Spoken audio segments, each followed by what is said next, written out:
India today నిర్వహించినటువంటి ఒక survey who is the best PM in India అని చెప్పి ఆ సర్వేలో ప్రధాని నరేంద్ర మోదీ గారికి 57% మద్దతు తెలిపితే 12% ఇందిరాగాంధీ గారికి 12% అటల్ బిహారీ వాజ్పేయి గారికి మద్దతు తెలిపారు. అంటే 57% మద్దతు తెలిపారు కదా, ప్రధాని నరేంద్ర మోదీ గారి పనితీరు మీద మద్దతు తెలుపుంటారంటారా, లేదా దేశం పట్ల దేశభక్తి ప్రదర్శించినందుకు మద్దతు తెలుపుంటారంటారా?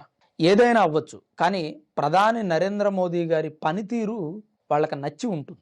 ఎందుకంటే దేశాన్ని అభిమానించే వ్యక్తి ఖచ్చితంగా ఆ దేశం పట్ల బాధ్యతగా వ్యవహరిస్తాడు.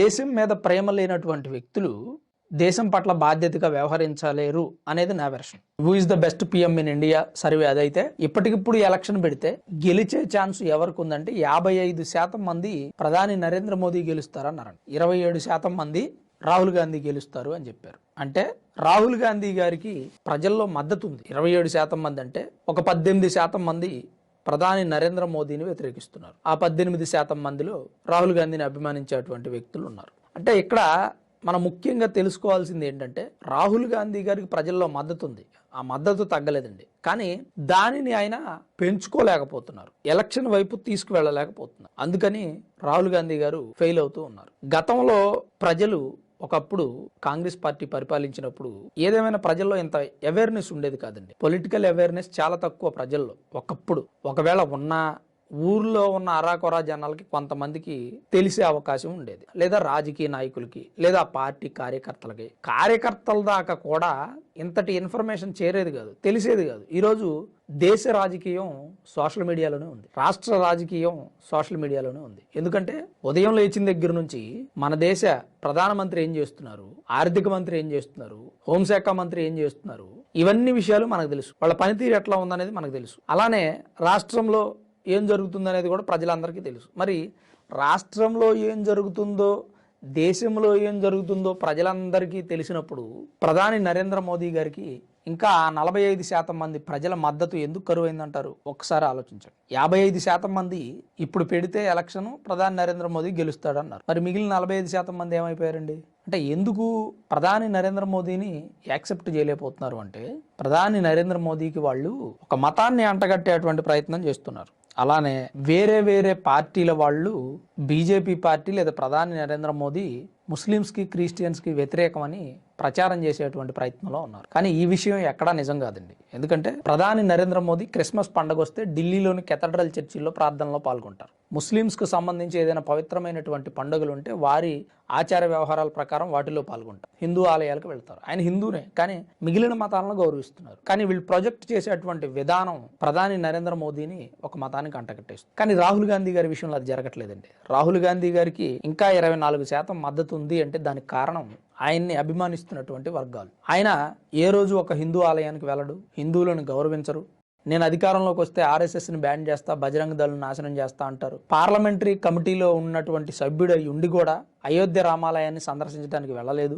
ఇప్పటి వరకు 2 వార్షికోత్సవాలు జరిగినాయి. అయోధ్య రామాలయం ప్రాణప్రతిష్ఠ జరిగి బాలరామునికి ఒక్కసారి కూడా అయోధ్య రామాలయాన్ని దర్శించుకోవడానికి రాహుల్ గాంధీ వెళ్ళలేదు. అంటే అయినా ఇంకా రాహుల్ గాంధీ గారిని అభిమానిస్తున్నటువంటి వ్యక్తులు అనేక మంది ఉన్నారు ఈ దేశంలో. అంటే కొంతమందికి అనుమానం రావచ్చు, అంటే హిందూ ఆలయాలనే దర్శిస్తేనే ఈ దేశంలో పిఎంగా గెలిచే అవకాశం ఉంటుందా, లేదా అందుకే అతనికి అవకాశం ఇస్తారా, లేదా హిందూ ఆలయాలను దర్శించడమే పిఎం అభ్యర్థి, హిందూ ఆలయాలని దర్శించడమే పిఎం అభ్యర్థిగా ఉండేటువంటి వ్యక్తి అర్హత అని కొంతమంది ఆలోచించవచ్చు. అంటే ఖచ్చితంగా కాకపోవచ్చు, కానీ ఒక రకంగా అదే నిజం. ఎందుకంటే మెజారిటీగా ఉన్నటువంటి హిందువుల ఆలోచనను గౌరవించలేనటువంటి వ్యక్తి ఈ దేశంలో మెజారిటీగా ఉన్నటువంటి హిందువులను ఎలా పరిపాలిస్తారండి? ఆలోచించండి ఒకసారి ప్రాక్టికల్గా.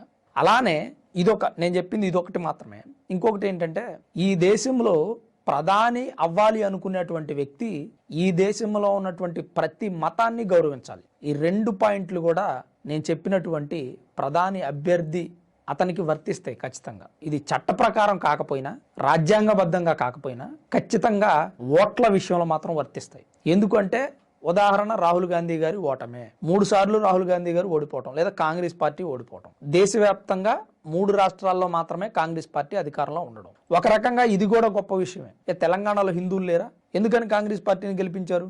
ముస్లిం అంటే కాంగ్రెస్, కాంగ్రెస్ అంటే ముస్లిం అన్నారు. మరి ముస్లిమ్స్ వరకే వేయాలి కదండి కాంగ్రెస్ పార్టీకి ఓటు, హిందువులు ఎలా వేశారు? కాబట్టి ఇంకా కాంగ్రెస్ పార్టీని అభిమానించేటువంటి హిందువులు చాలా మంది ఉన్నారు. సో ఇక్కడ బీజేపీ పార్టీని అభిమానించే ముస్లిమ్స్ కూడా ఉన్నారు, నేను దాన్ని తప్పు పట్టట్లా. కానీ బీజేపీ పార్టీని ముస్లిమ్స్ అభిమానిస్తున్నారు అంటే అర్థం ఉంది.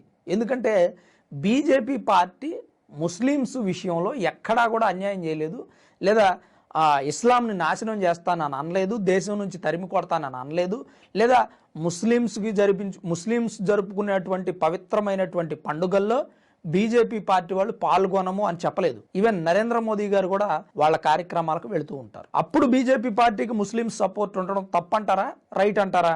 మరి హిందువుల్ని ఇంతగా వ్యతిరేకించేటువంటి కాంగ్రెస్ పార్టీకి హిందువుల సపోర్ట్ ఎలా ఉందంటారు? ఒక్కసారి బుర్రబెట్టి ఆలోచించాల్సినటువంటి అవసరం ఎంతైనా ఉంది. అయితే ఇక్కడ 24% ఇంకా రాహుల్ గాంధీ ప్రధానమంత్రి అవ్వాలని కోరుకుంటున్నటువంటి వ్యక్తులు ఉన్నారు చూశారు, వాళ్ళు నాకు తెలిసి ఎక్కువ వామపక్ష భావజాలం కలిగినటువంటి వ్యక్తులు, అలాగే కాంగ్రెస్ పార్టీకి సంబంధించినటువంటి వ్యక్తులు, దాంతోపాటు కొంతమంది కాంగ్రెస్ పార్టీ భావజాలం నచ్చినటువంటి ముస్లిం సోదరులు. ఇంకా నరేంద్ర మోదీని వ్యతిరేకించే 18% కూడా ఇదే బాపతి. 55% ఎట్లాగూ నరేంద్ర మోదీ ప్రధానమంత్రి అవ్వాలని కోరుకుంటున్నారు కాబట్టి, ఎందుకు హిందువులు ప్రధానమంత్రిగా నరేంద్ర మోదీ ఉండాలని కోరుకుంటున్నారు అంటే, ఈ దేశంలో అనాదిగా వస్తున్నటువంటి హిందూ ఆచారాలను కానీ లేదా వేరే అన్యమత ఆచారాలను కానీ గౌరవించింది ప్రధాని నరేంద్ర మోదీయే. హిందువులకు స్వేచ్ఛ దొరికింది, ముస్లిమ్స్కు స్వేచ్ఛ దొరికింది, క్రిస్టియన్స్కి స్వేచ్ఛ దొరికింది. ఆ పరిస్థితి కాంగ్రెస్ పార్టీ అధికారంలో ఉన్నప్పుడు హిందువులకి స్వేచ్ఛ లేదు. హిందువులకి కుటుంబ నియంత్రణ ఆపరేషన్లు చేశారు.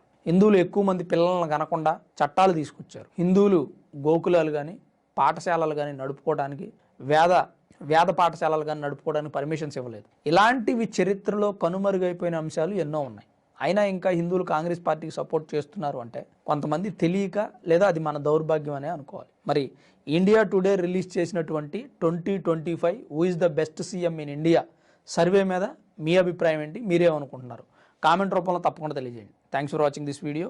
This is Ram signing off sunburn studios.